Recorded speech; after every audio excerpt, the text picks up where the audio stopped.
Hey everybody, Greg Laurie here with Mark Arenas. Mark is the Director of Outreach for Harvest. And Mark, you just got back from the island of Maui.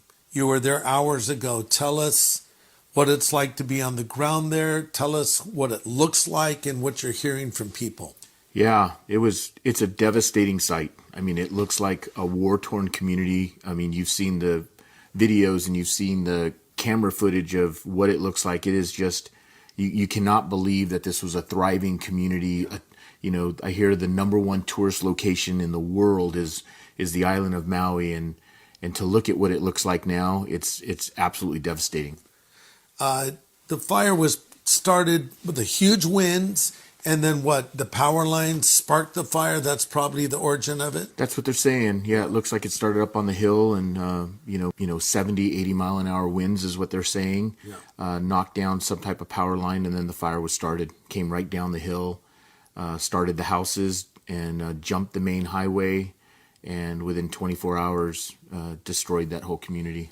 So right now, Samaritan's Purse has just landed a DC-8 in the airport there. They're unloading things to help. I know that they have a semi on a barge coming over as well. There's other organizations like Operation Blessing from CBN and many other Christian organizations will be there as well. So Mark, I know people have asked me over and over, what can I do? What's the best thing that we can do for the island of Maui, and more specifically for the people that have suffered this horrible tragedy?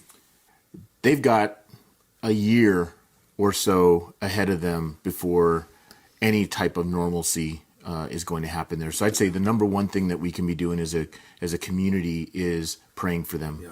These are people who lost not just their homes, not just their livelihood for a lot of them, but also their community. I mean, their sense of community. But I will tell you, it is amazing to see the love and the joy that a lot of them have, and that how they've rallied around. I mean, there's no one sleeping on the streets. The community has embraced those who have lost, and there's families living with families, and their food resources. They've done an amazing job of getting food and water and diapers for these kids, and so.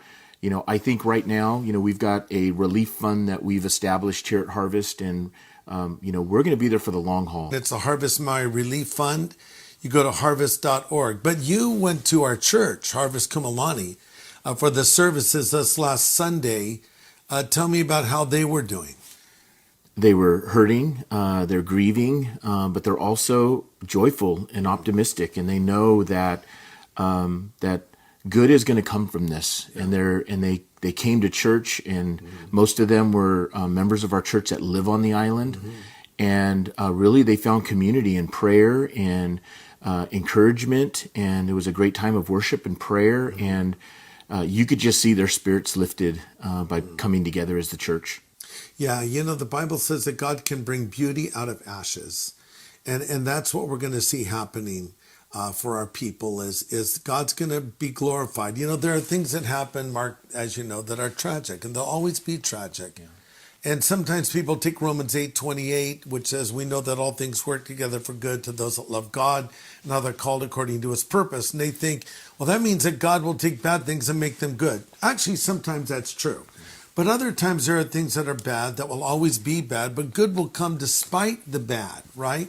And that's what we're praying for. Beauty out of ashes, opportunities to minister, opportunities to lead people to Christ, showing them God's love in a tangible way. Because this is where the church can shine. Right.